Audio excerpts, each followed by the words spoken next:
All right, boys, welcome back to the Bottom Six podcast. We got another episode for you, and we're going to be going into some of this free agency crazy shit that's really just been hitting the fan. Lots of movement, lots of teams making changes. Let's just get right into it. I mean, we were already talking about Senators getting Michael Del Zotto for you guys, Trevor, for the nice old Sens. But Yeah, it doesn't sound like you're too happy about it all. well, thing is, so you sign into a 2-year deal. 4 mils is like 2 years over each year. So the deal itself is not a bad deal. The issue that I have with it, well, I can't really say it's an issue until we really see how he's going to be deployed, is with all of the other moves that have been made, which we'll get into later, are we like not playing some of these like younger guys that we have? Like, are we wanting to send them down to Belleville for some more conditioning? Because it's like he's the left defenseman, and the way they have their lines out, you have Shabbat, you're likely going to have Brandstrom on your second, and then you have Mete, who's an RFA at the moment, but he'll sign. It's like, are you playing him over Mete? That's like, sure, we just picked him off from Montreal. He's still pretty young. He's 23, so I don't see.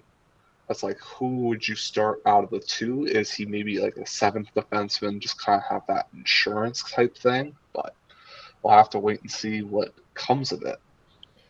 Yeah, well, that's the thing. Maybe you're getting back into an 82 game season, so you got to have some kind of depth. And maybe it's just a challenge to the young boys of like, okay, you want a spot on this team, prove it. Here's a guy who's playing in the NHL, be better than him, and you guys are on the team. So maybe it's kind of almost even like a benchmark of, if you can hit this post, you're probably good enough to play NHL games and NHL minutes. So maybe it's just a readiness type of thing. But I mean, who knows? Maybe they're also just not rushing people along. Maybe with the COVID shenanigans that kind of been happening over the past couple of years, I can see why some young guys might not have developed maybe as much as teams would have wanted if they didn't get as much ice time or games.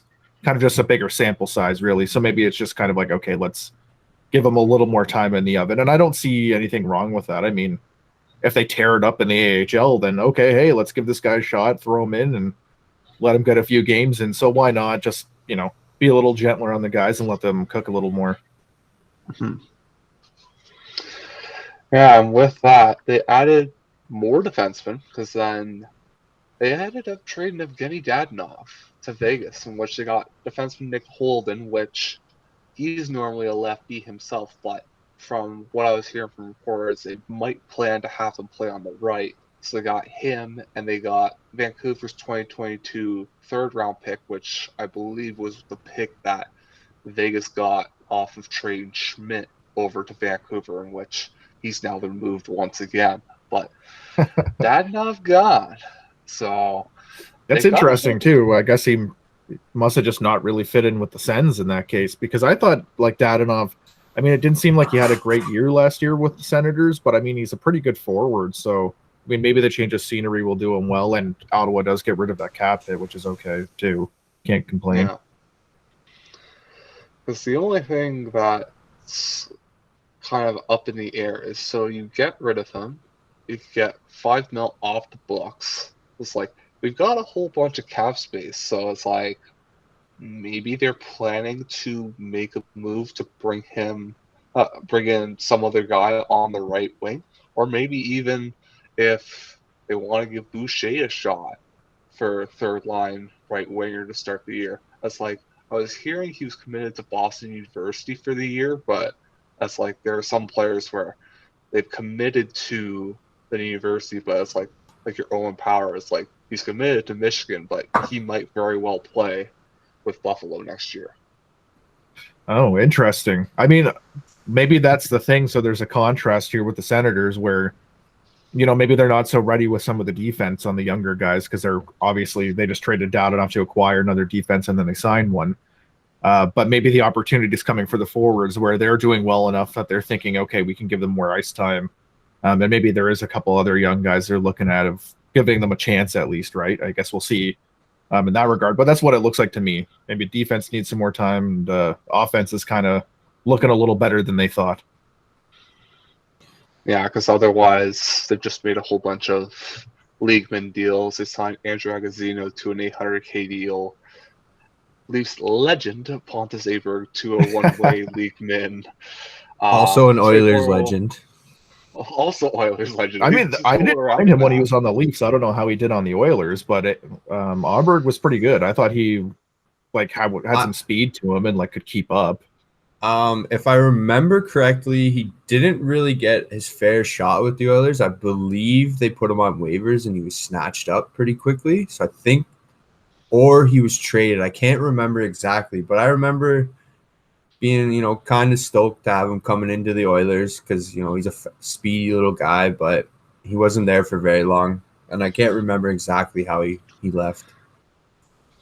Oh, okay. Well, that makes sense. I mean, at least on the Leafs, I mean, I remember he filled in on a line with Austin Matthews a couple times when we had injuries and shit. And like, he wasn't scoring at a first line pace player, but he had a good opportunity on that line in general. And, he kept up.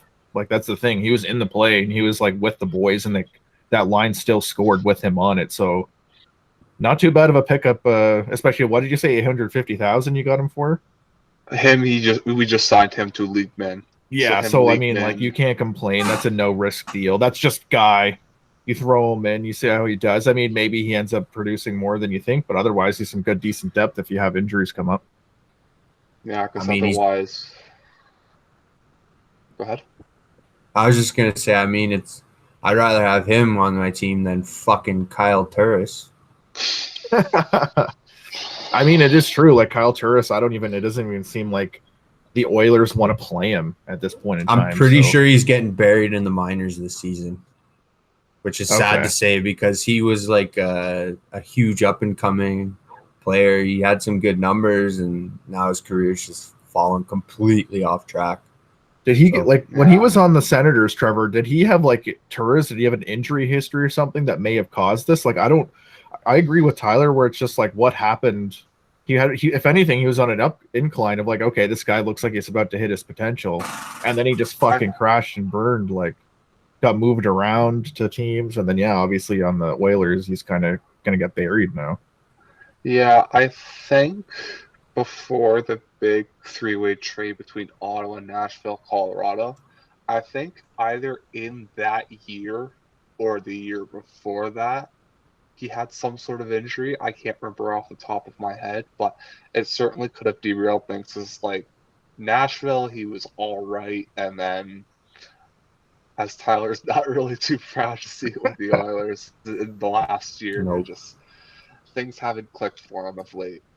That's what I'm thinking. Maybe that injury was severe enough that, like, he could still play, but there was going to be a health decline at some point that took him, which I guess had happened in the years kind of ending in Nashville and kind of moving on to Ottawa, the Oilers, which obviously is unfortunate for them. But I mean, it sucks because he was a good player. I liked Turris, even though he was on the Senators and good for them.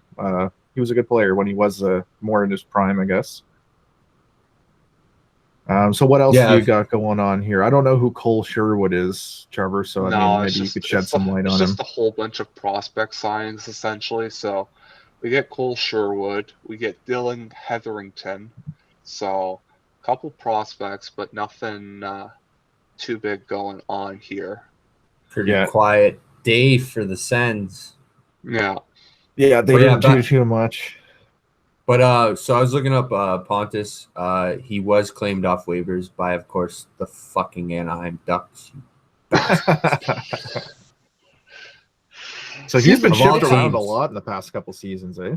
The only thing that could have been worse for me there was fucking them the Flames taking him.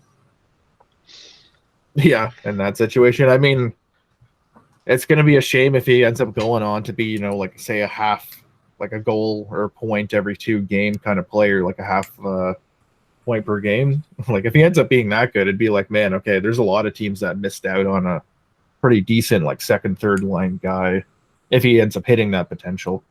Yeah. I guess we'll see if the Senators pull it off. He's 27, so I don't know how much more time he's got left if he's not going to start producing in the NHL.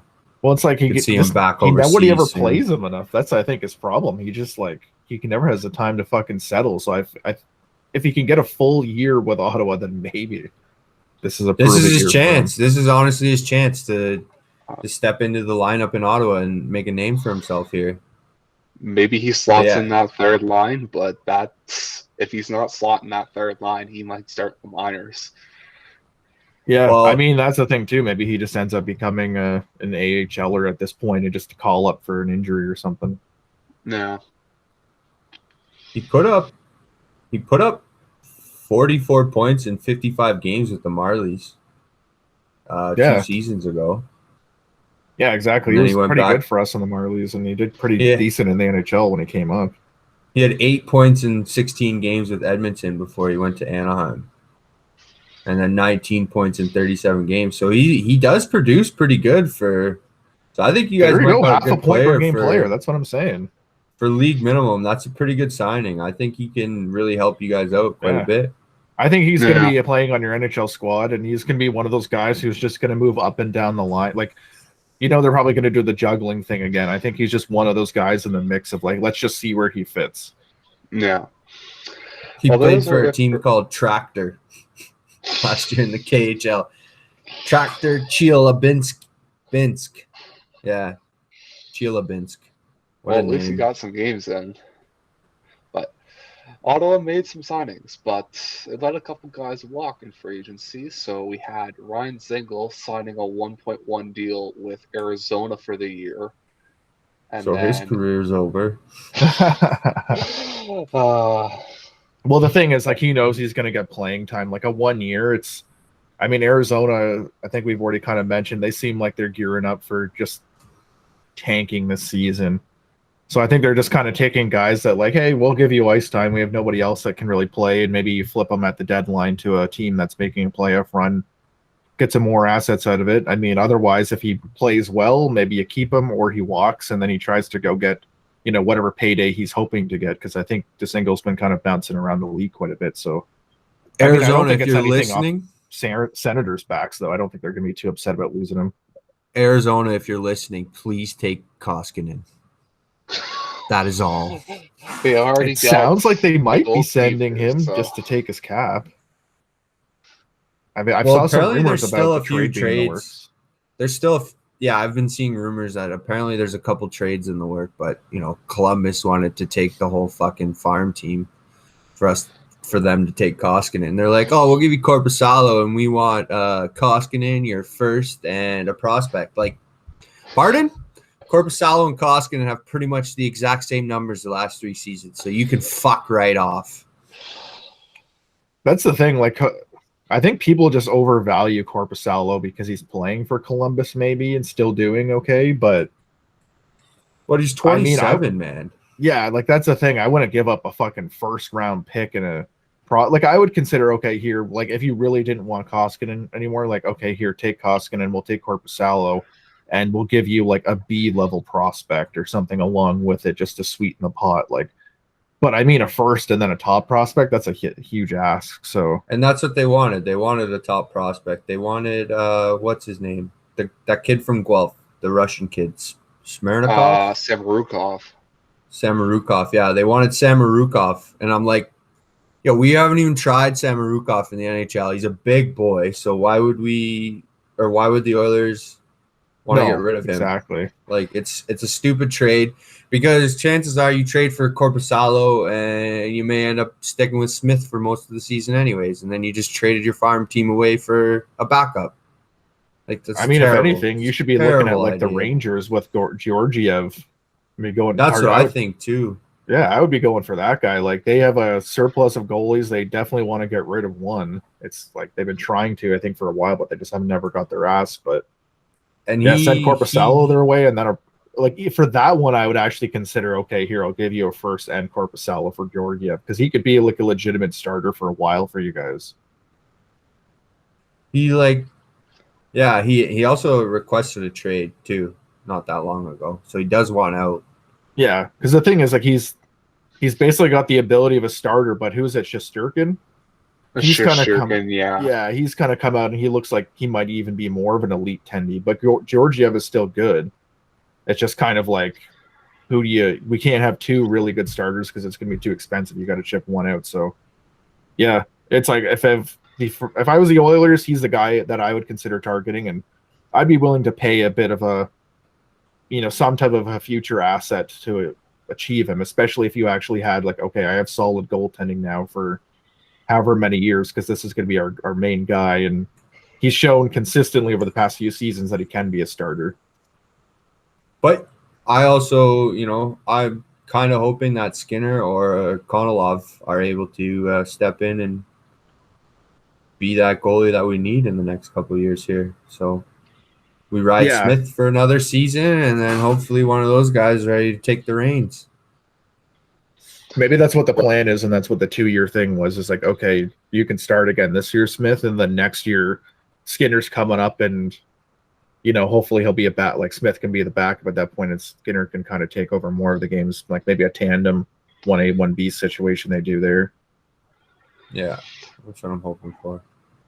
Well, speaking of Edmonton, there was a fairly significant trade that I think you might want to get into there, Tyler. I know you might not be too happy about it. Oh yes, the infamous trade. I was dreading this moment. I honestly, I got blindsided. I was not expecting this trade to go down, but it fucking hurts. It really does. I loved this kid. He was probably my favorite Oiler. Yes, even I liked him even more than McDavid, which sounds fucking crazy, but so yeah, Ethan Bear unfortunately went to Carolina for Warren Foegele. But the way I look at it, Foegele's going to be a huge guy for us, I think, in the coming years. Right now, they got him slotted in on the third line. And from what I've heard, I don't know too much about him. From what I've heard, though, he's an energy guy, so kind of like a less effective Zach Hyman, which is exactly the type of players the Oilers need. They need guys that can get into the corner and dig that puck out, because guys like fucking Kyle Turris and those guys aren't going to go into the corner and win you a puck battle, because Kyle Turris, I don't even think, can tie up his own skates anymore right now. So, yeah, it hurts. It really does. But at the end of the day, it frees up some room for old man Bouchard to come in, and I like his play. He's very poised with the puck. He's very calm. He doesn't rush things. He's smart with it. And he put up, I think, almost a point per game average in the A 2 years ago. Like, why wouldn't we want that guy in the lineup? So it frees room up for him. And then you got Barry. And who else is our other right D? I think they're going to play Cece on the right side. Yeah. And that was their other signing. See, that's the other. I will say there's been some interesting deals that the Oilers have done. One thing, are you going to keep to your promise now, though, since Ethan Bear has been traded? You're becoming a Kraken fan. Are you going to get a Kraken jersey?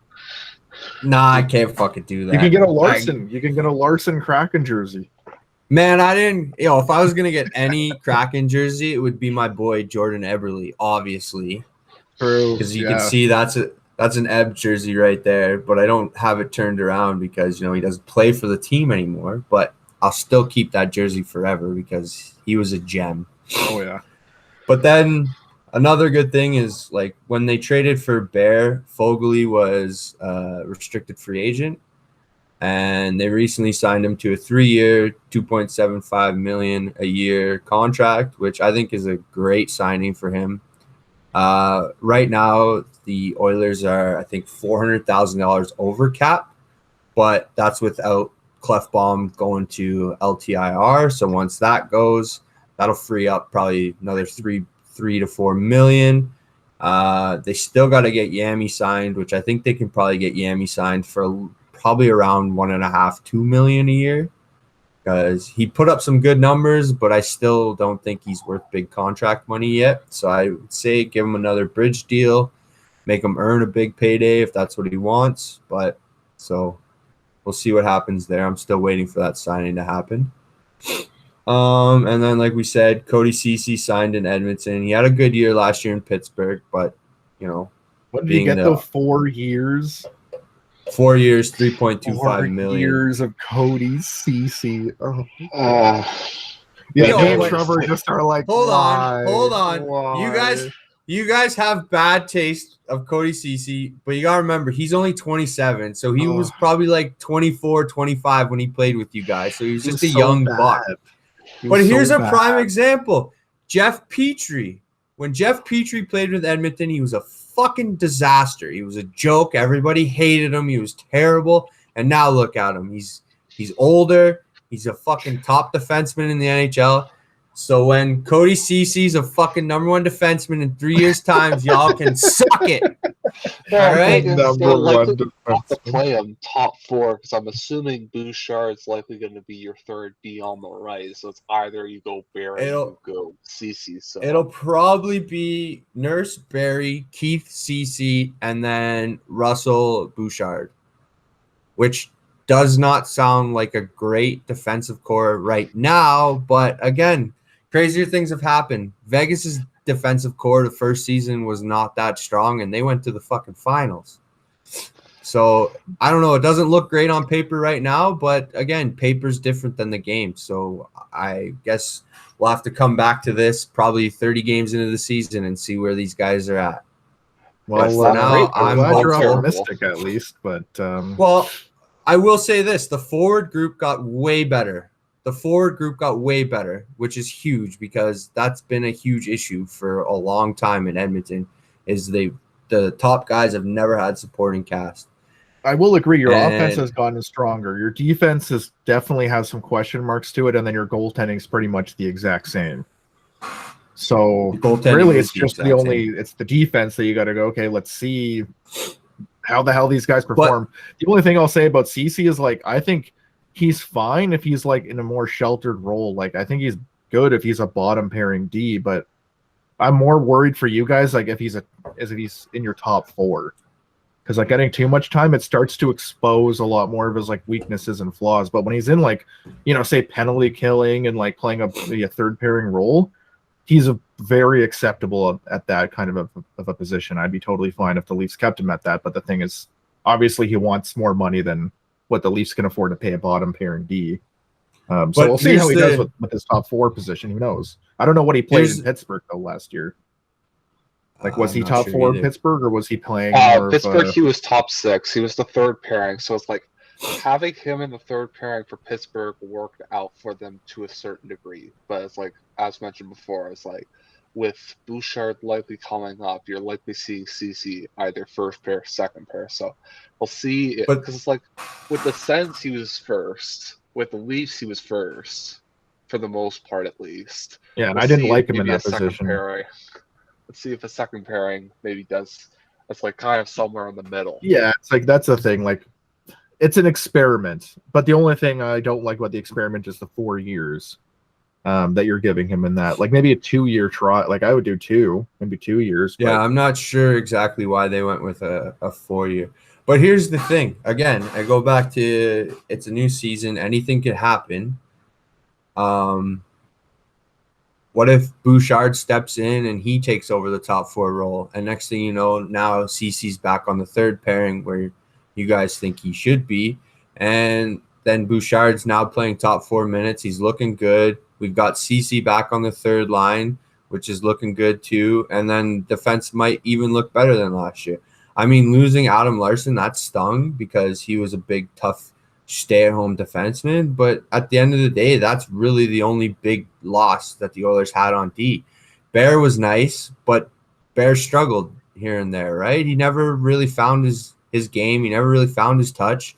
So to me, I think Bouchard's got a higher ceiling than Bear, so he could end up stepping in and being a better defenseman than Bear, and who knows what Keith is going to do again. He's a little bit older, but still the same thing. You never know. He might turn it around because he's in a fresh setting, playing with Connor McDavid could energize the guy. So you never know. I have faith in their defense. I mean, apparently they're in talks with Ryan Murray, which would be a sick bring-in too, because then you could probably take Russell out of the lineup and then we don't even have to worry about Chris Russell ever again, which would be if you're fantastic. going for him, you're probably sending Chris Russell or – because like you said, you were $400,000 over the cap. You have to send money out then. So you're probably sending because Ryan Murray is he's New Jersey, I think right now. They have his rights. He got moved to New Jersey, yeah, but Oilers are currently 1.5, so it's a bit more than So they're 1.5. So that's the thing. They're gonna have to you know he's going to want a decent contract, especially with how much money some defense have gotten paid this offseason. So you could feasibly get him and sign him, but you would just have to make sure, like, you know, if anything, I'd be moving like Cassian and Russell out on the same deal, and then use that money to, you know, sign Murray. I don't see anybody taking Cassian and Russell. That's the thing, right? I mean, maybe if you get Hoskinen out and you get some cheap goaltending, I guess that's the thing too. Look at New Jersey's goalies. Who do they have to possibly offer if you did make a deal? In that case, maybe you could get somebody cheaper. But that's the thing with the whole cap situation now with Edmonton. It might be hard, but I mean, if they got him, it wouldn't be too bad. I think really what the Oilers' plan is exactly what you said. Is Bouchard's probably going to get started on the third pair, and is going to compete for Cece to get that top 4 spot. And maybe that's what I think he could do it. Maybe that's like they're kind of doing something similar with the Senators with Del Zotto. It's kind of like, okay, this is your benchmark. If you can beat this dude, like, you get that spot, you're on the team, and you know, you earn yourself more minutes. So it's kind of maybe just a competitive thing of like, okay, let's give him something to try to like compete against almost, which isn't bad. Like, if I was a hockey player, I'd kind of like that too, of like, okay, I need to like perform better than this guy, and if I do that, then I can take his spot, type of thing, right? So I feel like in a certain sense, it's kind of a good idea. Again, the 4 years is the only thing confusing for me, but maybe the Oilers actually just like Cece enough that they're like, okay, we'll keep you long term. We need somebody, you know, he's right-handed. They're not kind of common exactly too. So it's like, now you got a guy at least for the right side that can play, you know, second or third pair depending on how Bouchard does, like, right. So it kind of gives him time. Like, maybe this season he only plays third pair, but then next year he makes the jump and takes Cece's role. And if, you know, you got 1 year of Cece in the top 4, I mean, it's probably not going to be the best situation, but it can't really be any worse than how their defense has played the last few years. Like, it really can't, because that's been the weakness on the Oilers is defense, and, well, I can't really say goaltending because Smith stepped up quite a bit last year. But again, I don't know. I have faith. I think the forward group, you know, they brought in a lot of, you know, high energy, you know, getting back on D kind of players, which will be huge to help them. Like guys like Hyman and Fogley, those guys are going to get back on D. Shore's going to get back on D. You know, McLeod looked great in the little showing that he had last year. You know, Benson didn't get taken, so that's huge too. So who knows? Benson might even step in and fill a role. And, you know, there's also talks that they think Holloway's going to be ready to go in the NHL next season. So Oilers group might be, like, the forwards group might be strong enough to cover that CC in the top 4, and it might look like a great fucking signing for all you know. Yeah. But anyways, it's interesting because the Oilers are doing like a contrast to the Leafs with their D. Like, the Oilers are being super experimental. The Leafs defense is the exact same except for Bogosian. They've done just not on the team no more. Yeah, he was just on the team, which I'm sad. He actually had a great year. I liked him on the Leafs, but sounds like he wanted to go back to the States. He didn't want to deal with all the COVID restrictions and shit. And I mean, I guess I can't blame the guy. Because Ontario's a joke right now. I don't blame him. Yeah, Ontario's a joke right now with the precautions. It's like everyone down might there be heading back into a lockdown. Well, that's the thing, right? It's like that's a hard part with Canadian teams. We almost have to pay a bit of a premium just because of some of the shit going on too. Like, players don't want to come here as much as they want to stay in the United States, and they don't have as much taxes and things of that nature as well. So, I mean, the one thing I was surprised is he signed 3 years at like pretty much league min. So I was like, oh, I wish we got Bogosian at that. Back to Tampa. I know, fucking Tampa. They just makes sense. The guys want to win. I mean, like Corey Perry. Even that's one thing I found hilarious is Corey Perry loses to Tampa 2 years in a row on Dallas and then Montreal. And he's like, fuck it. If you can't beat him, just join him. Yeah, exactly. But like, I mean, he was a warrior for the Habs and the Stars, so it's like he's got a playoff mode, and you know, I think Tampa's gonna like that because you know they're gonna make playoffs again. And I'm kind of sad he's in the Atlantic still. It's like, fuck, now the Leafs might have to come across that asshole again. Hopefully he doesn't knee Tavares in the head this time. Oh, it was an accident. Get over it. I will never get over it. It's a All deep right, scar so within me forever now.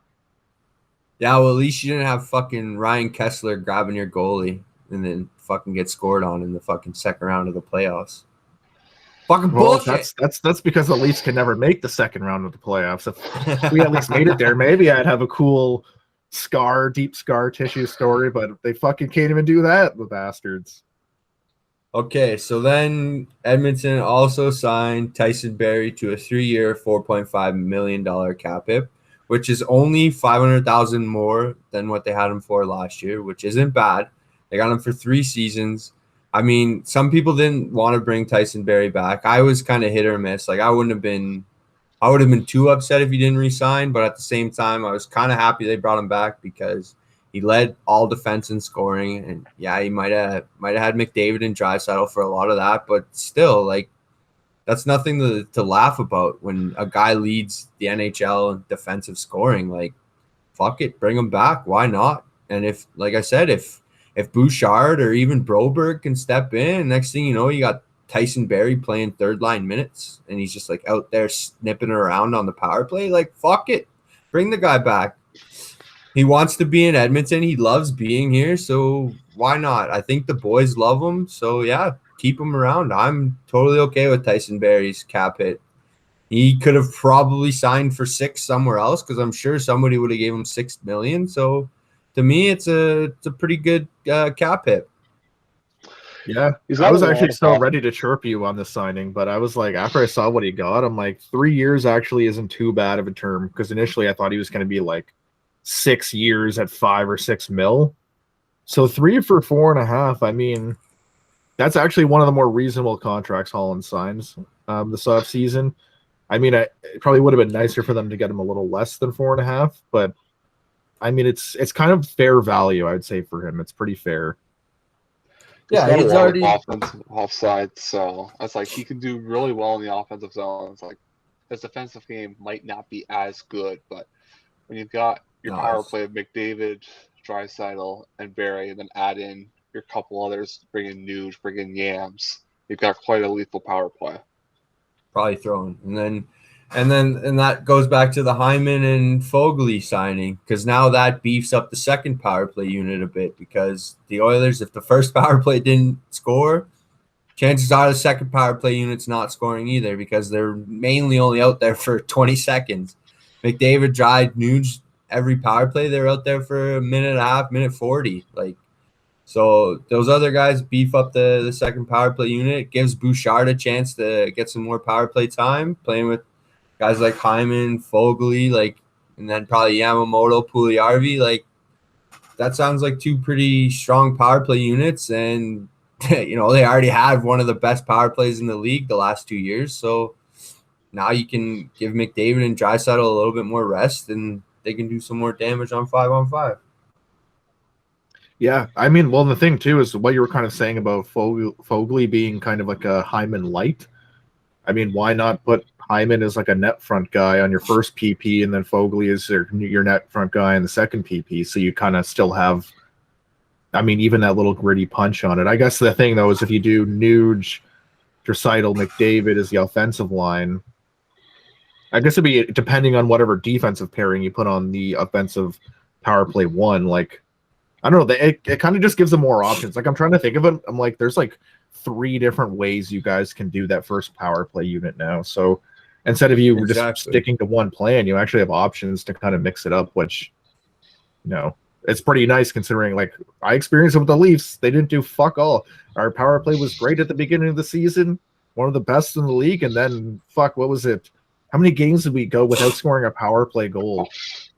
It was long. Too many. That's like it felt like a month. It was like a month and a half. We didn't score a fucking goal on power play. You were like 1 for 60 something at one point. It was something insane. It's just like you have Marner and Matthews. You were literally working at like a 1.5% on the power play. Like that is just.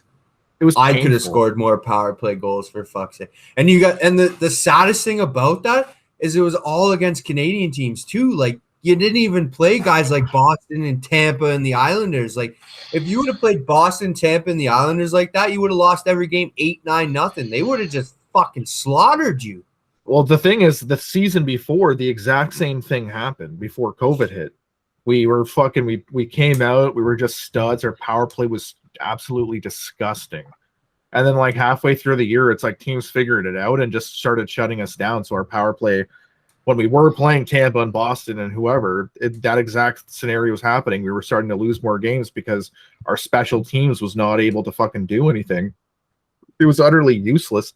And the thing that I didn't get is like the Toronto coaching just did nothing to adjust it. It's like they didn't try anything different. They didn't try to fix it or address it. It's just like, yeah, we have so many good guys, like they'll just fucking figure it out. It's like obviously not. Like, as in, even in playoffs, if we got like a couple extra power play goals, it would have made a huge difference. But they just weren't going. The power play units just weren't on, and it's kind of disappointing looking backwards. It's like, yeah, the past 2 seasons in playoffs, our power play especially has just been utterly garbage, and the coaching staff has done nothing to address it or change it. It's like, what in the fuck is going on? You even fired fucking Babcock and brought in Keefe, so it kind of leads me to believe, like, okay, is this a Keefe thing, like where he just doesn't want to fucking adjust, or like what is the situation going on? I mean, who knows exactly, but except for the people who work for Toronto, but it's just pisses me off as a fan when it's like you're just watching game after game, you get a power play and it's like, okay, well, I might as well go make a sandwich. These guys aren't scoring, or if anything, we might fucking let a shorthanded goal in. So it's not even like worth getting the power play. Like, I much prefer watching the games at 5-on-5 at that point, because at least we can get it. At least we can score 5-on-5. As much as I love to listen to you fucking complain about how shit your boys are, we got to keep going here. Toronto was pretty busy during these first couple of days. So I didn't even get to the other signings of Edmonton. I didn't even get a chance to talk about to take a shot at the Leafs here. Yeah, no, I just went on this. That's the thing. I just shit on my own team enough. It's like nobody else has to do it for Leafs fans. We just know how bad we are. I only got through 2 signings in a trade, Alex. You selfish bastard. But anyways, we'll continue on with Edmonton signings because I've heard enough about the Leafs. All right. All right. So Edmonton signs 20-year-old winger from the Toronto Maple Leafs, Zach motherfucking Hyman. 7 years, $5.5 million cap hit. I know Alex is saying, 3 years into the contract, he's going to be useless. And I think you're just a salty fucking Leafs fan because you're mad that he didn't come back to you guys. Yes and no. Like, the thing is, I love Hyman. He was one of my favorite Leafs. But the thing is, I'm kind of happy that the Leafs didn't give him that contract. Like, that is a pretty big deal to give him, just considering the injury history.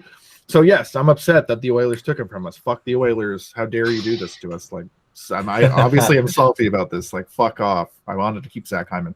But at the same time, I am kind of, like, skeptical that he'll be able to play out the entire 7 years, especially by the end of it. I just don't see him being like worth the value of what you're giving him. But at the same time, you got 5 years left on McDavid's deal. Obviously, it's kind of like we're in win now mode. And if you get 5 years of good hockey out of Hyman, then at least like you're playing within that window of like having McDavid, having Hyman with them, and hopefully both of them playing at the top of the talent potential they can. He's still young, but again, I'd be more worried of like as he gets closer to the end. He just plays like a grindy style, and I just noticed it a lot playing with our team. He got injured more and more frequently as the years went on because he's a crazy son of a bitch. He's just like a dog going for a fucking bone in the corner when he goes for the puck. The thing is, now things are gonna love about him like that. Well, that's perfect style for playing with McDavid, but I just be worried about by year 5, say. If he plays with McDavid and Puljujarvi or Cassian or whoever they want to slot in beside them, he's not going to have to do all the dirty work, because if he's got Puljujarvi or he's got Cassian on the ice as well, those guys go into the dirty corners too. So he's not going to have to play as intense as he did in Toronto with all those prima donnas that didn't want to go into the corner. Now he's in Edmonton with guys that aren't afraid to go in and get hit, and they aren't afraid to throw the body around. So I think, longevity of it, 7 years might be shit, but like you said, they're in win now. Hyman, I'm sure, could have got a 7-year, $7 million contract elsewhere, so Edmonton had to give him that 7 years. okay, maybe not $7 million, but I was gonna say I'm 7 sure million for teams. Hyman. I I don't know think about teams that. did offer him more than the 5.5 the Oilers gave, but it wasn't 7. It was like it sounded like it was kind of more like 580, maybe $6 million range. So he did Like take you a bit said, less to stay with you guys in a sense. And you know but what? One Edmonton, thing I'll say too is that it makes me, I think, upset about the situation more is the Oilers, in my mind, going into it. The team that came to my mind of like, okay, the only other like perfect team that would kind of suit him is the Oilers. Like all the other teams that were in on him, it was like, okay, I'm sure, he'll add to your team. But it just like seemed that with the fit of like McDavid and Draisaitl and just kind of like how the Leafs have a similar kind of like we're almost like the yin and yang of the West, East and West Coast of having like offensive superstars, just these young studs, right? So it kind of seems almost like a perfect fit in the sense that he's going from one group to the other to do the exact same job he was doing very successfully with the first group. So that's one thing that pisses me off more. It's like, fuck sakes, of course the Oilers have to get him. Like he'd be shittier if he was on any of the other teams going on trying to pick him up.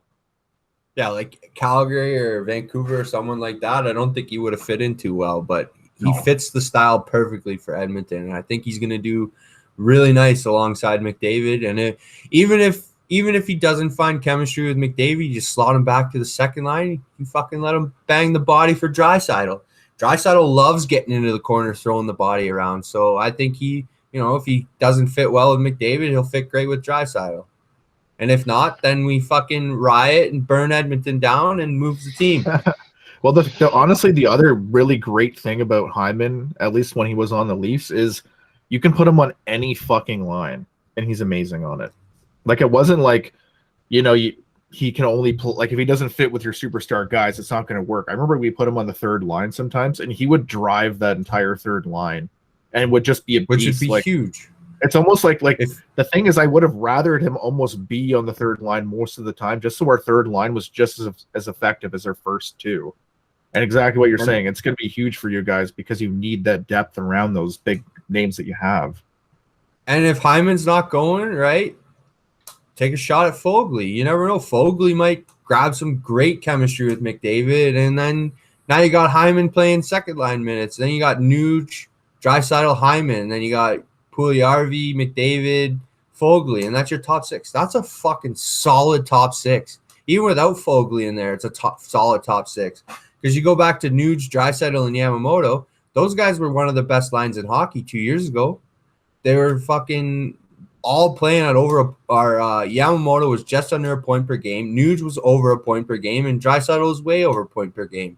They had great chemistry. So Edmonton's poised to have a great top six, and if Foley's not in the top six, he's back in the bottom nine, and they got young guys like McLeod and Benson and maybe even Holloway stepping in. So this could be the strongest Oilers forward core that they've had in many, many years, since they went to the Cup final in 2006, to be totally honest. So I'm excited for the forward group. If somehow Holland could pull off a Koskinen trade to bring in a better goalie, that would be huge too. So there's a lot to be excited about with the Oilers this season. So I'm raring to go to get the season going. And then that brings me to the next signing. They signed 34-year-old Derek Ryan to a 2-year, $1.25 million cap hit. Coming over from Calgary, clearly wanted to be on the better side of the Battle of Alberta. I don't blame him. I wouldn't want to be in Calgary either. And fuck you, Phil. And he's a great depth piece. So he'll probably slot in on the third or fourth line. I'm not sure about the third line, but if they've got enough power to slide him in the fourth line, he wins draws. He's a good PK guy, another kind of energy guy. So I think it'll be huge because that's one thing the Oilers have struggled with lately is face-off wins. And it's hard to get stuff going in the offensive zone when you're losing every face-off. So I think it'll be huge for the Oilers to have him there to take draws and kill penalties and stuff. And like I said, that's where they've been lacking. And then Jujhar Khaira signed with Chicago, which, I mean, I like Jujhar. He was a good little player, but again, it came back to he wasn't consistent enough. He showed glimpses of, being a good hockey player, but then he'd go back to, what the fuck are you doing out there, Kara? Like, kind of things. He ran into, I think he had 2 concussions last year, which is not easy to come back. 1 concussion alone is hard to come back from, but he, I believe, got 2 last year, and that's just too much to ask for someone to come back from. So unfortunately, it is what it is. There was no room for him anymore after all the signings they've got. So I wish him nothing but the best in Chicago, and keep Caleb Jones company for me. I appreciate everything he did for the Oilers. And then Kulikov signed in Minnesota. I mean, we had him for like 10 games, so who really cares about that? He was a bottom defenseman. I don't care. Like, cool, good luck in Minnesota, I guess.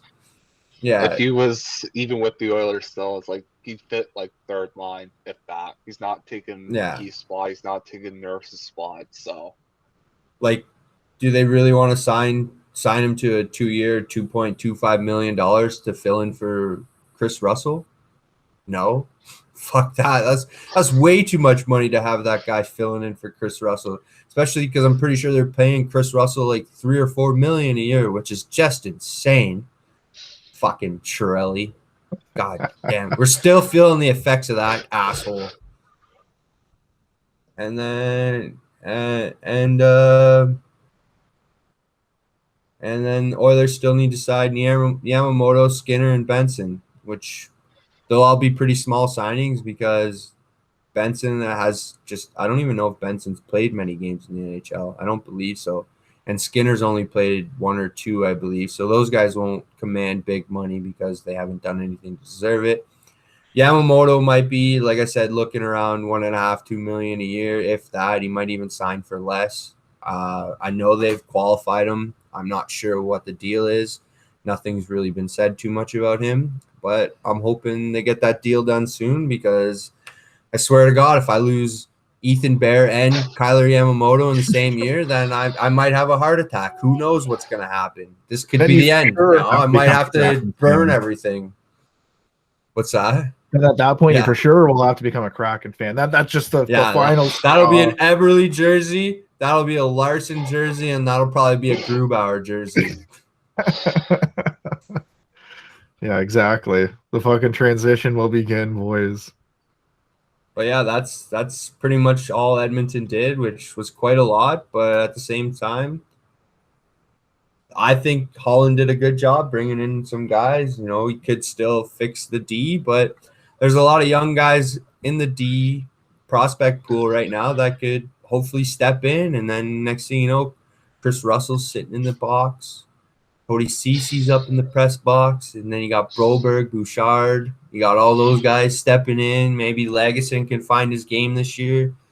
I have a lot of optimism for this season. I think I'm really excited. But yeah, that's it for the Oilers.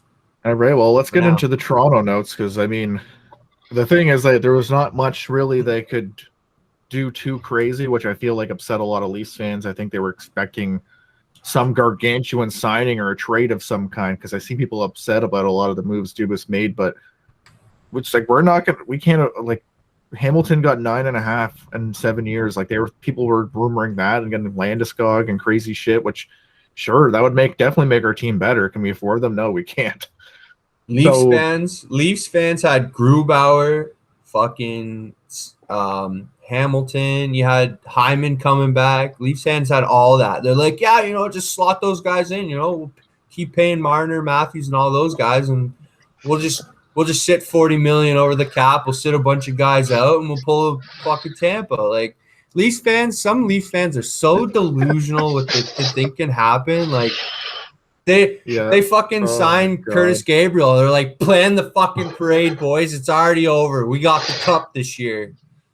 Yeah, well, that's what it's just like every big name. All of a sudden, people think online we're gonna get all of them, and it's just like, dude, we can't even afford to get one.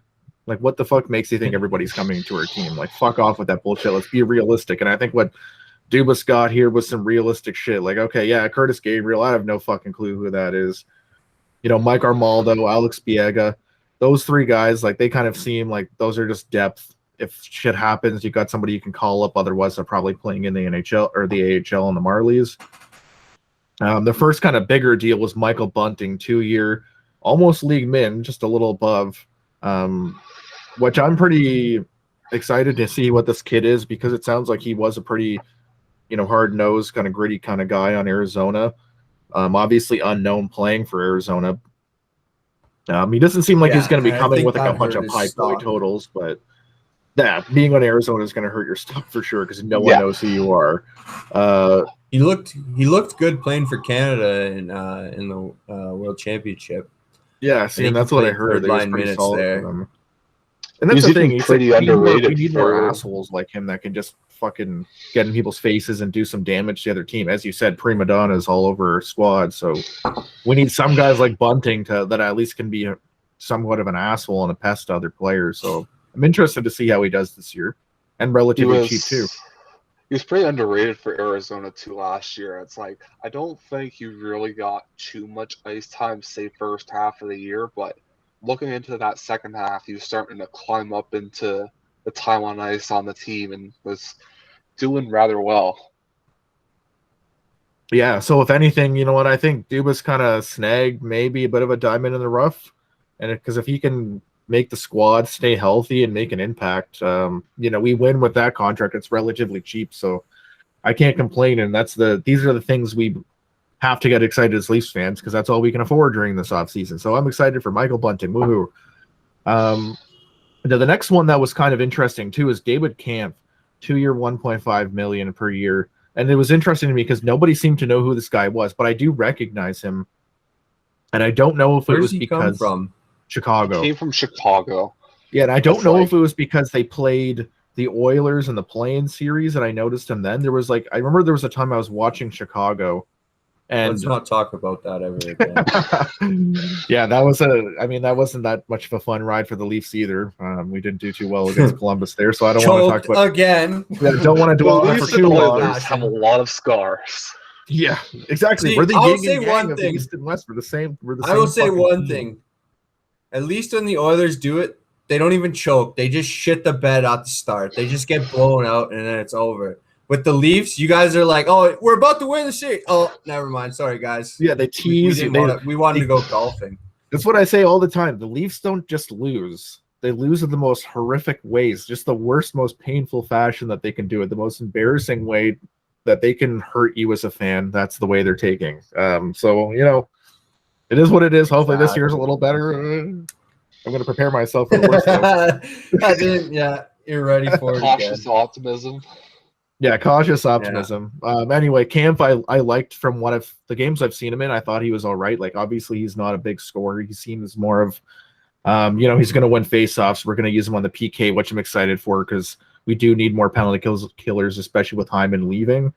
He was one of our bigger guys. So Kampf is, I think, kind of replacing that role. And I'm guessing going to play on the third line center position, maybe somewhere fourth line. bottom six, I'd assume. It's like that's the kind of role that he had in Chicago. I was like, some Chicago fans, like, they're kind of glad he was gone because there were some of the stats that, like, if you looked at like the advanced analytics, it's like there's some parts to his game that don't look too promising. But yeah, I saw that. Maybe a new change of scenery might improve something. It's like he's not going to crack your top six. That's not a question. No, but it's from the sounds of it. It sounds like he's more of like a shutdown type player. Like you put him on a line and don't expect him to score much, but also he shouldn't be the one who's letting in a lot of goals either. Like he's going to be pretty sound defensively, and you can put him on the ice and let your top guys rest, and he's going to protect your team from getting scored on in that time. So the bigger guys can kind of, okay, now let's try to score again now that this guy killed a little bit of time and let you guys chill out. So I think he's more going to be kind of a buffer player of like maybe just a part of a shutdown line of like, okay, just throw these guys out, shut down whoever they got to play against, let our bigger guys get a rest. And then, okay, Matthews Marner, you're on the ice like as soon as this guy's done, right? So they get a quick 30, 40 seconds of rest, and then you can throw out one of your bigger lines. So that's what it seemed like to me of like really what this offseason came down to is I think it showed there's no more help coming for the Leafs. There's no more big fucking names.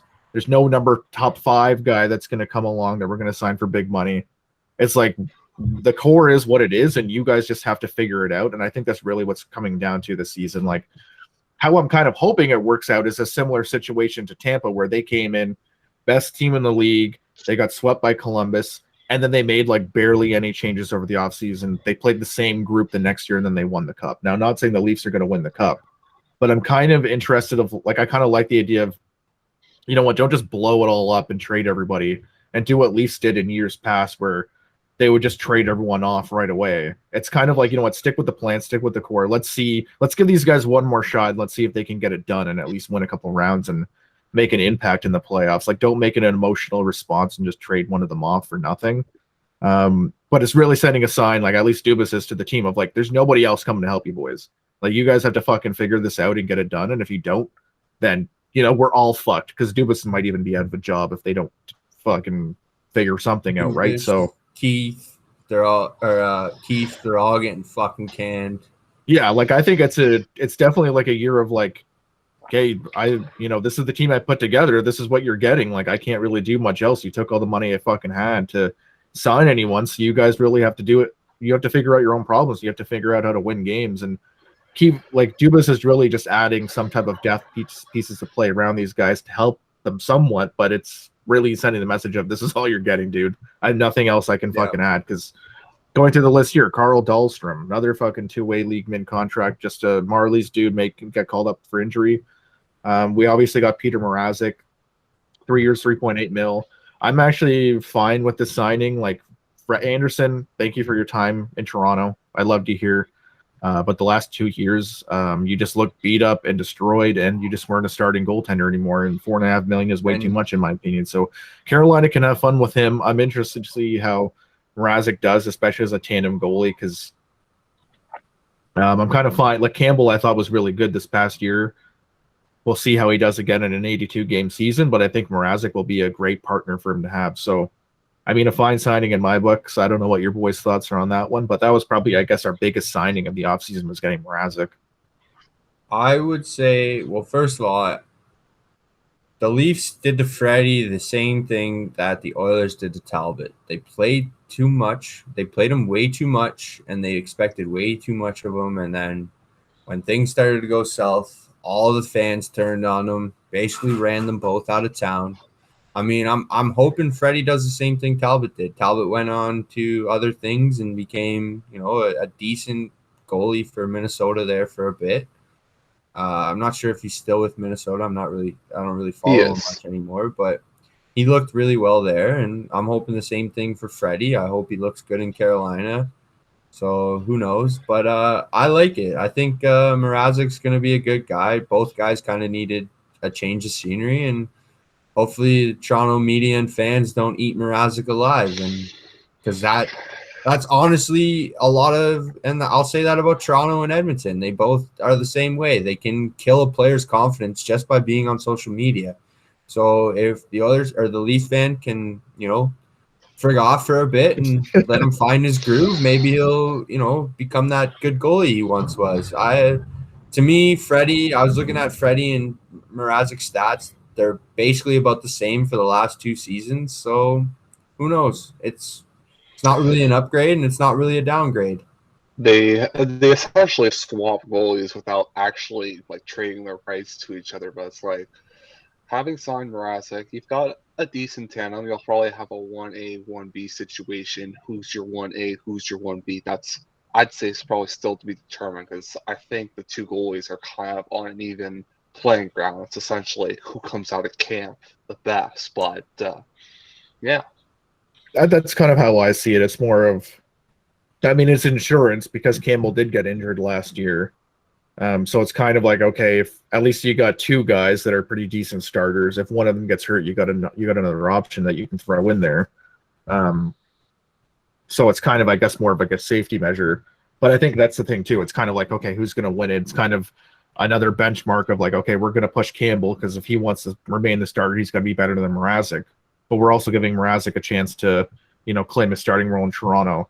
And the whole media thing, I agree with. And it's kind of like a double-edged sword too, because yeah, you can get shit on and run out of town for playing bad. But if you're playing good, man, the fans treat you like a god. They like literally worship you. So it's kind of, as long as you play fine, people are going to fucking love and adore you. But it's like, yeah, when you start shitting the bed and faltering, that's when you're going to get attacked. So like, hopefully they can kind of get around. And it's not one of those things where it's just like over time they slowly turn on you. It's a fucking flip of a switch. Like, look at Marner, for example. Buddy was top 5 in scoring. Everybody loved Marner all season.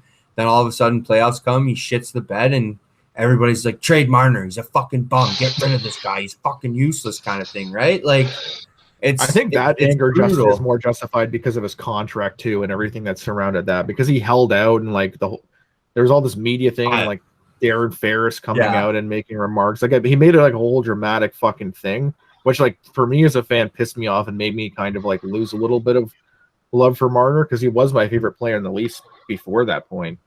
And then the whole contract thing and how much he fucking took, and he was like complaining because he wanted to get paid like Matthews and all this shit. It was just like, okay, now prove it. Which, yeah, okay, he's a top 5 scorer in the season, regular season, so he earns that money. But then in the playoffs, he's absolutely useless. And I think that's what pisses off fans the most. It's like, dude, you came in here, you took a fucking $11 million, so we literally can't sign anyone else to help you at this point. Like, if you took couple mil less a year, we could at least add another guy. But no, we can't. So you got to prove that you can do it. And he fucking failed. And that's what I'm pissed off most as a fan of. Cool, you get 90 points in a season, but fucking score in the playoffs, man. But here's the thing is, Leafs fan turned on Marner, but no one turned on Matthews. Matthews was in the same boat, making the same money, did fuck all in the playoffs, but you don't see Matthews getting thrown under the bus. The difference for me when I was watching Matthews is the guy. Matthews is the guy. He didn't flip the puck over the fucking glass. Hold on, I'm not gonna, that lost us one of the fucking. But Marner's the guy that wants to be in Toronto. You don't know. Matthews might fucking at the end of his contract, he might walk back home. He might not be. He could go anywhere. Who knows? Now, we'll Marner wants to be in Toronto, but you guys are gonna run Marner out of town. Marner's a hometown boy. He loves fucking Toronto. He wants to bring a Stanley Cup there, but you guys are gonna run him out of town. But you're just praising he wants to bring a Stanley Cup. He's better fucking prove it, man. Matthews is going to walk right the fuck back to Arizona, sign a $13 million contract. One assist in the Stanley Cup playoffs is showing that you want to win a cup. That's showing that you want to win a cup with Toronto. See, that's what's pissing fans off. It's like, don't get me wrong, Tyler. I agree with what you're saying, but it's just kind of.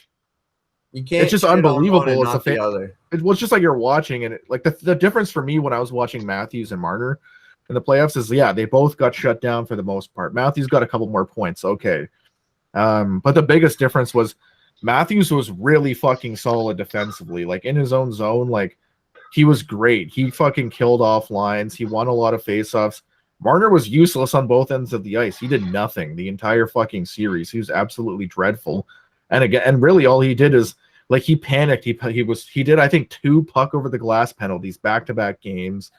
Like, a lot of his actions and just showing like nerves, or like, I don't know, I guess maybe like he was just like freaking out. Like, you could just tell he was getting frustrated and kind of showing emotion on the ice that wasn't benefiting the team. And it was almost like a driving force in why we lost, because of his frustration and like kind of just getting shut down. And he dragged down that first line with him in a way. Like, Matthews was really the only thing on that first line that was worth anything. Like, he was trying. And that's the difference, at least for me, from just my eye test. Yeah, they both didn't get many points, but I'm not running Matthews out of town because I can see the effort that was there. With Marner, it just looked like he completely fucked the dog, like, the entire series. And that's at least the difference for me. I don't want him traded, though. I don't want him running out of town. Like, I want him to give another go this year. He's a great player. But it's just kind of like, hey, now you got to figure this out, dude. You got to figure it out in the playoffs. Like, you can't be seizing up like you did this past series. Like, it was bad. Everybody needs to realize, too, that they're both still very young. Matthews is 23, and I think Marner's, 24, 25. Like, they're both still very young players. They're going to learn how to win eventually. But at this time and now, they're still learning and understanding the NHL game. And that's a huge thing is, like, look at McDavid, for example. McDavid's a fucking god right now, but he's still struggling to win in playoffs. Same with Draisaitl. He's still, and they're a little bit, well, I think Marner and McDavid are the same age, but Draisaitl's a little bit older than them, and they're still learning how to play. And Leafs fans got to stop throwing these guys under the bus because they're just young kids, man. They're still fucking kids. Matthews is 23, for God's sakes. Marner's 25. Like, they're still learning how to play this game in the NHL. They need to relax. I understand that the money they're making. But again, that's not their fault. Dubas gave them that money. It's not their fault they're making $11 million. Dubas could have said no and signed them for less or whatever. But at the end of the day, they're young kids. They got to give them some time to learn how to play this game in the NHL. They're playing teams that know how to fucking play in the NHL. They played Carey Price and Shea Weber. Those guys have been around forever. Then they had Corey Perry. Like, they had many guys, and Eric Stahl. Like, 2 guys won Stanley Cups. 2 guys are elite legends in this league. They're playing a lot of older guys that know how to win in this league. Marner's, Matthew, and obviously losing to Tavares was huge for them too. But when you look at it, they had a core of young kids trying to play against an NHL veteran lineup. So I don't blame them for losing that series. I mean, it was ugly, and they didn't really, Marner, for one, didn't really play that well. Matthews didn't really light it up either, but they're young. It's going to take some time for them to learn how to win this game. Well, thank you for making me feel better, Tyler. I'm sure you made other Leafs fans feel a little better too. At least I hope. Because I mean, I don't. Did exactly, you know that? Like, Did I was you just know going to say, I Austin don't exactly Matthews is disagree half with Mexican? You. Did you guys Yeah. know that? That's why his name I is had no idea. That is what. Come on now. Poppy. I didn't know that. Look at his Mexican stash, dude. Like, it's fucking. He's so Mexican. He's like the Mexican Freddie Mercury. I see it now, man. It's hilarious. I had no idea that he was part. But I mean, I agree with the young point of view. I mean, shit. Like, look at it. Like Stamkos and like Ovi, they were like Ovi was 32 when he won the cup. Stamkos was what 29 or 30 when he just won it last year. Like, you know, it doesn't happen over. Like, not every guy wins when they're 19 or 20 years old. It takes time to grow and build a squad. So I agree with that. But it's just kind of like at least win a series. Like in 2015, Stamkos at least took that team to the Stanley Cup final against Chicago, Yeah, it was I think. the final to Chicago, I believe. Yeah. So like they still made it that far. I think at least for me, that's my biggest gripe is like I get all hyped up and I watch the first round and then they give themselves a chance to win it and then they bomb it. And I think that's the most painful thing is it's just how many times do I have to see you guys really prove that you can win a series and then completely fuck it up in the last few games, right? So again, I'm giving them another chance. I'm willing to see them out because they played great this year in the regular season. They won the division, so they should make the playoffs. Technically, they should. But that's the thing. I feel like I'm almost now. I just have to wait until April. It's like okay, all the games at the beginning almost don't even matter, except for just getting in there. Now, once you get to April, then it's like okay, now let's see. And I think that's what I'm going to be more excited for this team in this season is like, okay, once playoffs roll around, assuming Toronto even makes it, now, okay, let's see what you can do. Like, can you actually win at least one fucking round, maybe 2? Like, just show me something. Okay, like, at least you don't have to win the cup, but just show me something. That's all I'm basically saying. Just a bit of progression. All right, we got to get moving along here because I only got 40 minutes left. Yeah, okay, let's quickly go over the last shit. We got Goligov for 3-year entry-level deal. I guess a guy we drafted. I have no idea. I've never heard of him. Didn't Brett Semley, 1 year, 2-way league min. Brendan McNeil, 1 year league min. Zach Hyman, obviously signed with Edmonton. Bogosian goes to Tampa. The other one, kind of notable mentions I want to make sure to say too is Cece, the 1 year, $2.5 million, which I like him. I thought he was great when he was back on Anaheim. I was kind of even upset when Bruins got him because I was like, fuck, he's going to be great for them. But due to his injuries, it seems like he didn't really work out in that market, which I'm kind of hoping he returns back to form with the Leafs. And obviously that's the gamble they're making with 1 year. So we'll see how he does because, I mean, typically he can, like, if he can play healthy and play to his potential, he's like a 50, 60-point guy. But who knows with his concussions and stuff if he can achieve that. I guess we'll see. And then the other guy we stole from the Bruins, Nick Ritchie, which I actually found hilarious because remember back in the day, Don Cherry argued about how the Leafs should draft Nick Ritchie 7th overall, and they ended up taking Nylander. And there's this whole big stink, and even like there's a big stink in the Leafs fandom of, oh, fucking, that's why I think so many people hate Nylanders because they wanted fucking Ritchie or the truculence dude. So you've had this like years of hate on Nylander for that, even though he's been a stud for us. So now it's come full circle. We have Nick Ritchie at a nice cheap, what's it? I think $2.5 million for 2 years. And he's the exact player the Leafs need right now. Big, tough, mean motherfucker that can put the puck in the net. He's perfect for you guys, I believe. I know you were essentially really just hoping replaces that Hyman. Seattle was going to take him. So, I mean, hey, he ended up becoming a Leaf. Sweet. Maybe I feel like Seattle might have talked to him and been like, hey, man, like, we want to take you. You're going to sign here? And he's probably like, nope, I don't want to be there. I'm going to Toronto. So I was shocked to not see him get taken, and now he's on Toronto, which I fucking hate because, like I said, he would have been a sick bottom six guy in Edmonton. Well, I've heard his skating isn't the greatest, but I mean, I don't think the Leafs are bringing him in for skating ability. They're bringing him in to beat the shit out of people, body check, and just be an all-out goon on their bottom six lines. And maybe he kills some penalties, but I think that's what they're bringing him in for, is just to be an asshole on skates. Some toughness, that's it. Exactly. So, hey, I mean, I think it's an interesting signing. Yeah, we still got Wayne Simmons, so that's the thing. I think really, you know, you handed one part of Leafs fandom what they wanted, a bit of grit and just physicality in the lineup there. So we got exactly probably what we needed, especially for playoffs, because, yeah, we just need people who are just going to be more outright goons and dirty players and kind of add a bit of toughness to our lineup, because I don't think you need as much as you used to back in the day, but when it comes to playoff time, you definitely need some of it in that forward lineup. So hopefully those guys bring it. I'm excited to see how it does. They're kind of low risk signings, still prove it contracts. They're not too expensive. So and you essentially traded him and Cassie for Foligno, which is a huge trade, technically. Yeah, exactly. That's the thing. If you view it that way, I mean, I kind of wanted to keep Foligno, but I mean, at what did he get? What did he get? 4 years or 2 years at $4 million? Yeah, 3.8. I don't know. He got basically more than I think the Leafs could have technically afforded for him. So I'm not too bad. I'm not too upset with that return. It's like, okay, fine. If we essentially traded Foligno for those two guys, I'll take it. That's not too bad of a trade off. We've already talked about Anderson, Nick Batan. You know, we gave him some chances at Toronto, but he didn't exactly work out. We'll see how he does with Vancouver. It's kind of funny because they took, what was it, Batan, VC, and somebody else. There's a trend here. Vancouver, trend. They took a couple of our guys on waivers this past season, VC and somebody else. There's a trend here. Every Canadian team's trying to be like the other Canadian teams. Yeah, exactly. They're just top players between each other. Like, oh, he's not working here. Well, we'll take him. You guys seem to do all right with him. We'll take him. Why not, right? I mean, you're not wrong.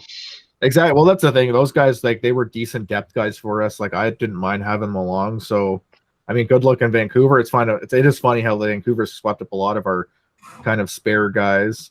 That's because Vancouver's just like, we just need these guys. We just need to make the playoffs. That's it. We don't even need to win. We just people. Need to get into the playoffs. I still don't know how Benning has a job. 7 years of garbage, and they're just like, oh yeah, fine. You can have another season. You're all right, dude. We don't need to win. We were there in 2011. We'll be fine. Here, let's just finish off Toronto quick because there's not much else that went on. Nosen signs with Carolina. I think he only played for a handful of games with the Leafs. Ritchie signs 1 year with Nashville.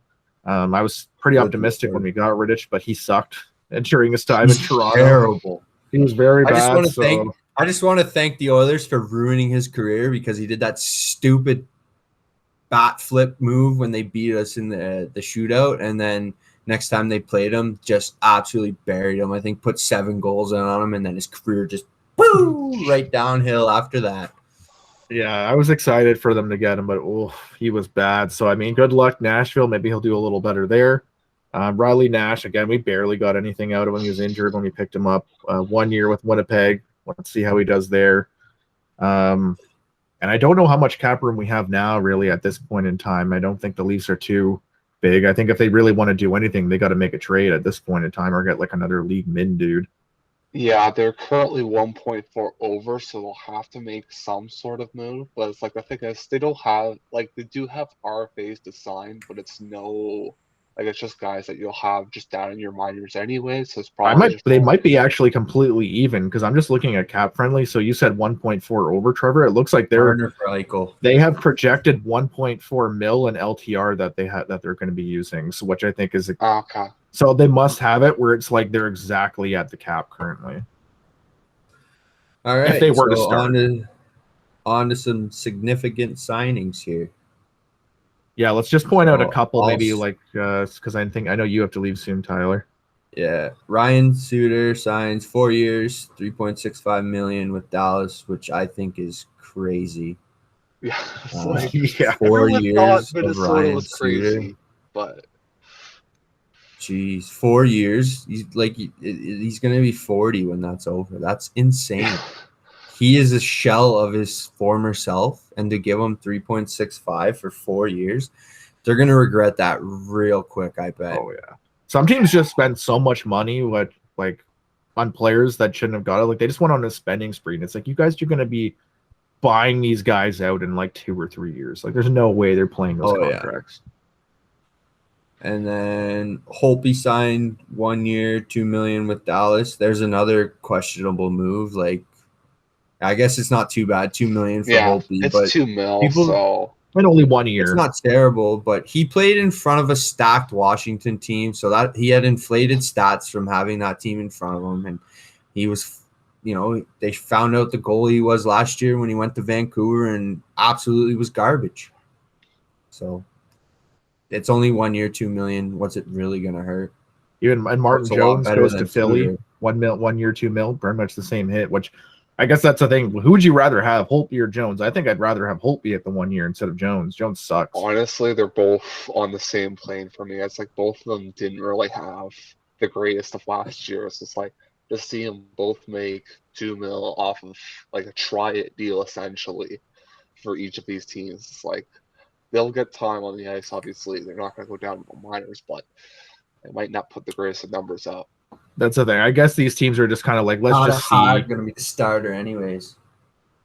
Braden Yeah, Point. gonna have a bounce One thing I back found year. crazy is this because I think Braden Point still has 1 year on his current deal, and he signed another 8 for $9.5 million. Holy fuck, that guy deserves that payday though. But basically, he's a Tampa Bay. He's a bolt for the next 9 seasons, unless I guess Yeah. they trade him. But I'm assuming there's a no move. Where's Tampa finding all this money? Like, who's gonna be hurt this season?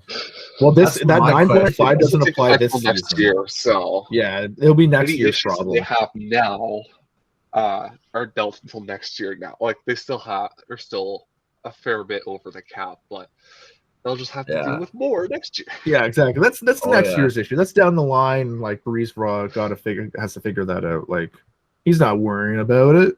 He'll just have another guy that he throws an LTIR that year, I'm sure. He'll just hit somebody with his car in the parking lot. Oh, I didn't see you. My bad. Sorry, Stamkos. Who did Tampa pick? I'm pretty sure they traded because they traded Johnson and something, and they got back some guy who's going to be on LTIR. Like I think they're already they doing traded Johnson in the second for Brent Seabrook, who hasn't played since 2019. Yes. So it's like So he's everyone's going gonna on get mad, LTIR. like, oh, they're going to be Crazy. Xing out over the cap. But it's like these teams are literally facilitating so that they can put these players on LTIR. Like you can't get mad at Tampa if Chicago, if Ottawa, if X team trades players to get Yeah, the assets league is and- helping them. The other teams are helping them in this situation. So it's like no, Yeah, I don't those know fans what- just can't bitch. Yeah. Like if you're taking $6 Breezeball mil is off gonna their be books and sitting then in an here's alley like like 6 this mil with at a bat, LTIR, waiting for one of his players to come through. And he's sitting there with the bat, waiting for fucking Stammer to come through. Like, all right, Yeah, Stammer, hit him in the come here, knee so they can go motherfucker. get surgery done. Yeah. Yeah, so they're doing obviously some more cap shenanigans over in Tampa. And then another Tampa guy left, Coleman to the Flames for 4.9, which I think is a pretty good signing for 6 years. That'll Oof. help out Calgary because I they're don't. broke. I do not. You I don't do think he's not worth agree. 4.9? I think No? he's all right in that back-to-back cup wins with Tampa, and he's a great player. Yeah, but 6 years at pretty much $5 million, like that's another contract that I'm like, that's gonna be fucking Could be another non-tradable, buy-it worthy by the time it hits like Yeah. year 4. Like, yeah, he'll probably be Could good for be. them, but is he gonna be as good as he was on Tampa? I don't know. I mean, same with like the Goudreau signing. Like a lot of those guys, it's just like Jesus Christ. Like you won your cups, you got shipped off somewhere, and then now you're getting fucking mad money to be a third liner, like fucking $5 Played million. on an absolute stacked team too. Yeah. So you look sick because your top 6 might be the greatest top 6 or one of the greatest top 6 in the history of the league. And these guys are like, oh, yeah, I'll just jump on for 10 to 15 minutes a game, do my thing, get my paycheck, bounce the fuck to Florida to I mean, retire. that third line was great. Don't get me wrong. It was that third line helped them win the cup for sure. But I think the league definitely is overvaluing some of these guys in terms of financials because it's like real, like they played on the third line and you're giving them 5 or 6 million. Like, holy fuck, for a third line player, really? So that's more my gripe. I think he'll be good. I think the Flames will like him. I just don't know if he's going to live up to the value of that contract, especially over a 6-year period. I'm not sure if it's going to look too good down the line. But I mean, hey, you got a back-to-back Stanley Cup winner joining your roster. Maybe he'll kick some of those guys' asses into shape because the Flames need some kind of mix-up or help in that locker room, some of the chemistry change because last year was brutal for them. Like, they should be good. That team looks like they should be a good team, but they constantly suck. So maybe he'll add some type of dynamic in the room there, especially with Giordano gone. Yeah. And then Dirtbag D'Angelo signed a 1-year, $1 million contract with Carolina, which is going to be interesting. Very questionable move. You just brought in a Native American player, an Ethan Bear, and then you bring in a known racist. Yeah, into the locker room. Chances are they could actually end up being line mates. Like, that could be ugly. Like, Ethan Bear had enough to deal with getting racist comments at the end of the season from stupid fans. But now you're bringing him and you might play him with a known racist. Like, that's just not going to work well, I don't think. I don't think he should be in the league. I don't think the guy deserved a second chance, but Carolina's been known to do some questionable things, so I don't wish him luck at all. We're going to hear some crazy news come out of Carolina early in the season, and it's going to be related to D'Angelo. Yeah, it's going to be an Ethan Bear D'Angelo kind of fucking... Ethan Bear snapped his stick over his head in practice one day. Yeah, and the rest of the Hurricanes laughed at D'Angelo after he got his fucking head cracked open. Like, it's going to be some bullshit. And yeah, he's going to be kicked off the team. Like, I mean, really, has he really changed that much that it's going to be that much of an improvement? I mean, I think that we're going to see some shit come out early in the season on this stuff. I think, honestly, it's like you can be mad at Carolina for picking up a guy that's done awful stuff, but it's like at the same time, like, unless there's something in place like with the NHL where you just like no one can sign, like kind of like with the NFL where they have like the exempt list or whichever it is, it's like unless he's put on an exempt list or something, it's like he can still play. Like, if you're gonna take him for his hockey talents, it's like sure, he's serviceable, but yeah, he's not gonna be helping out our room. Yeah, like that. He's just a cancer in the locker room. So, I mean, it'll be. I feel like that's gonna be something we're gonna have to follow going into the season, boys. It's like, all right, let's keep tabs on Carolina and see how they do. Because I don't know. I don't think Carolina is going to be as good as they were in recent years. I think they're taking a step back this season. I don't know. They've made a fair bit of signings. Well, it's like, yeah, they just did the Nedeljkovic thing, and then they fucking lost Hamilton, and now they're bringing in D'Angelo to replace him, and I guess Bear in a way. Like, Bear, I thought was a great acquisition on their part, but it's just like some of their other moves I'm questioning quite a bit. So I think their goaltending is a bit of a question mark going into next season. They'll have Anderson and Ranta off of Arizona, so it seems like they'll have like somewhat of a bit more of a tandem this year. But mind you, yeah, you're looking at last year, looking at Mrazek, you're looking at Nedeljkovic, you're looking at Reimer. It's like you're losing those guys, but still, that 1A, 1B with those two goalies might not be that bad. It might be okay. That's the thing. I think it's just more of a risky tandem again. Like, I mean, if Anderson's healthy, he's a great goaltender. I'm just not convinced anymore as a Leafs fan that he can play at the caliber that he did. Exactly what Tyler said. We rode that fucking guy into the ground. He was like the most played goalie like in like 3 seasons or something when we were playing him. And by year 4, you could see the wear and tear taking place. And especially this last season, I mean, the dude couldn't play. I remember they put him in an AHL stint just to see how he would do. And like, he wasn't that great then. And I mean, they didn't even really, I think they played him against Ottawa at the end of the year. And I think we lost that game too, I'm pretty sure. So, I mean, he just wasn't good. Like, that's the only thing like I feel bad about for Carolina is like, you really don't know what you're getting if you're going to get Anderson like 3 years ago, or if you're going to get Anderson last year, where the dude just can't do any lateral movement. So that's really the only iffy thing about their whole situation. I feel like the whole Reimer and even Mrazek and Nedeljkovic, like I think that would have been a better trio to go with, but obviously there was other plans in Carolina, and I guess we'll see. I think that my prediction though is they're not going to be as good. So that's all I'm thinking. But so moving on to Dougie Hamilton signing a 7-year, $9 million massive fucking total deal. value, $63 million with New Jersey. I don't understand this. I really don't. I don't know why he signed with New Jersey. New Jersey's hasn't looked good in years, and I don't know if it was about the money, but it wasn't about winning, that's for sure, because he left a team that was way better, and I don't know. I think money would have played a bit of a part of it, but it's like, sure, New Jersey might not have a team now, but with the pieces in which they've gotten through number 1 overall picks and these first round picks they've had, I think maybe like further into this contract, maybe year 3, year 4, it might turn out to make a little more sense than it seems on the surface at this time. Well, hopefully they don't shit the bed. Or I mean, his career doesn't go downhill. It definitely makes the Devils better. I think it was like, the thing is, I kind of thought he was going to join like a contending team or a team that would be pushing him for the playoffs. Like New Jersey's kind of young and more rebuilding, so I was surprised he went there too. But that's why I'm kind of leaning towards more of like they just offered him the most money and he took it, like the best deal. But maybe he also thinks with the young team that they have a chance of like, okay, maybe we won't win the cup next year, but maybe 3 years into my 7-year deal will be like a pretty good playoff contender. But now they've got like almost $20 million tied up with 2 defensemen, which is. I think Subban is coming off next. I think he's only got. It'll come off next year, but for this year they're spending $18 million on Hamilton Subban. Yeah. So a lot of money tied up this season. It'll be gone next year. He won't sign. If he comes back, he won't sign for a massive $9 million contract.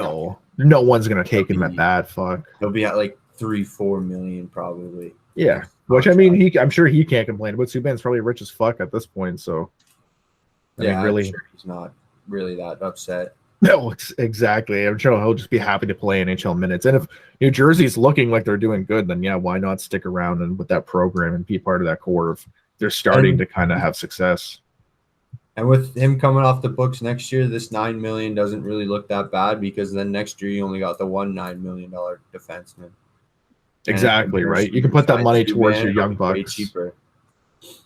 So, and then we got Brandon Saad signing a 5-year, $4.5 million contract with St. Louis, which could be good. I don't know. He's kind of been hit and miss throughout his career. He's put up good numbers and then had a kind of off-season kind of thing. So it's definitely a big gamble on their part. It's definitely a gamble. I'm not really sure what St. Louis is really up to these days. They're kind of just flirting around since they won the cup. I don't think they're really in a rush to win another one. So, essentially, I think he's going to fit in like a top 6 role, because at this point, it's like they have some decent wingers, but you've just lost James Schwartz to Seattle, I don't know, man. They've made a whole bunch of moves in which just like, are they really going to go for it? It's like they've saved up all this cap space. Signed Grubauer to 6 years at 5.9, James Schwartz 5 years at 5.5, and then Alex Wenberg for 3 years at 4.5. It's like they may very well go deep in playoffs in their first year, just as Vegas did, as much as I hate to say it. I don't know. I don't like the Schwartz deal too much. He's a great hockey player, and he's a really, he's that type of player you need in the playoffs. But 5.5 might be a little much for his contract. But then again, I've been wrong before, so only time will tell on that one. I think maybe it's a little more of an overpay, but the thing is, he's more of a playoff performer anyway. Maybe that's more what Kraken's kind of gambling on, is like, we'll give you that extra because maybe you'll be like an okay player for us in this regular season, but in the playoffs is where you're really going to turn it on. And maybe that's part of what they're paying him salary wise. I mean, I don't think I don't think it was too much of an overpay. I think it's like ballpark value that he got there. Like compare, especially if you're saying Saad got what 5.5 as well, or 5 million, like 4.5. 4.5. So About $1 million less. yeah, so Schwartz got a bit more. And if it was between those two for me, I'd rather have Schwartz out of those two, especially with Saad's injury history. So maybe that's more of the thing. They're kind of in the same ballpark price wise, and with points and all that stuff. It's just kind of like I think Schwartz has a smidge of an edge. So still a pretty big deal to be giving him, but I mean it's not like Kraken don't have the money at this point. They have so much cap space available. You might as well spend some of it, I suppose, to bring some names in. Actually, the most interesting thing to me out of this whole Kraken thing was them getting Grubauer.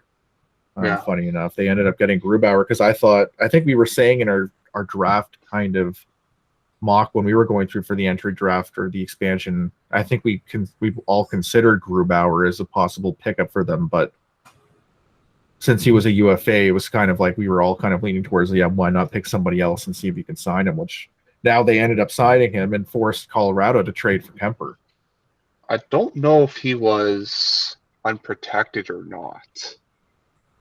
I don't think he was available. I don't believe. Let me take a quick look here.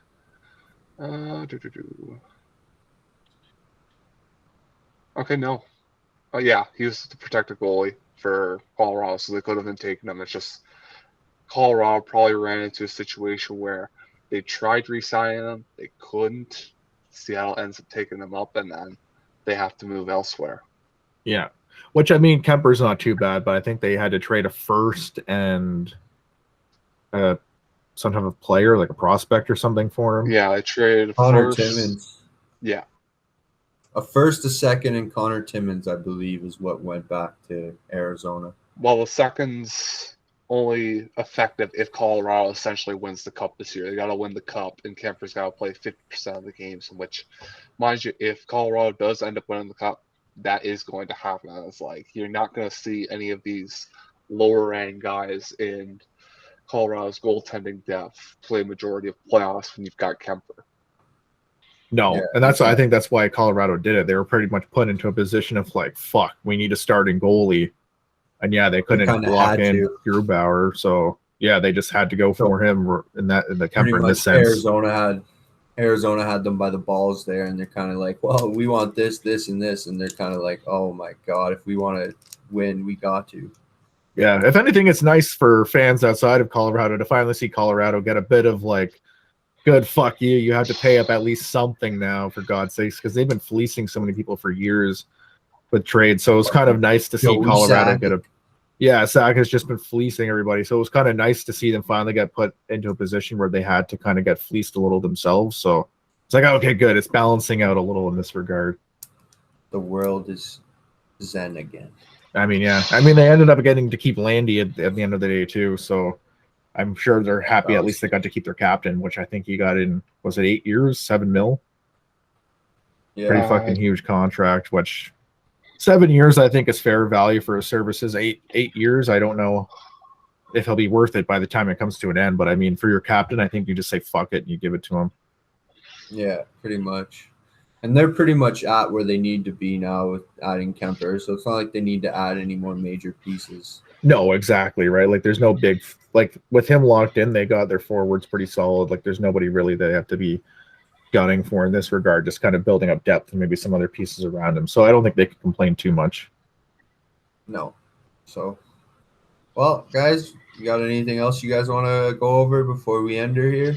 No, I'm thinking let's wrap her up. We're getting pretty far on time here. And like all the other stuff with free agency, trade, signings, you know, we can cover that in our next show. There's probably going to be more that happens over the next few days anyway between our shows. And we're about to hit a lull where there's going to be not a whole lot happening in the NHL. So I think it's better to save that stuff for next time. Exactly. We'll do a free agency part 2 essentially in our next show. Finish all of it off.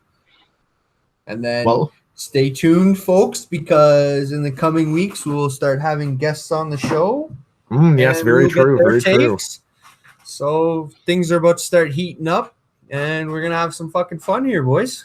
Yeah, exactly. And we do have a couple improvements coming to our show too, obviously in our production value a little. We've been kind of doing a little bit more basic just to start off, but I think now that we got started to get some more shit established, we're gonna have some new content, some new exciting stuff coming up for the show, especially with the guests. I think it's gonna be a lot of fun for everyone watching. So get ready for that. All right, boys. Well, if that's it, let's say our Yeah, that's it, goodbyes. boys. Thanks for watching the Bottom Six podcast, and we'll see you next time.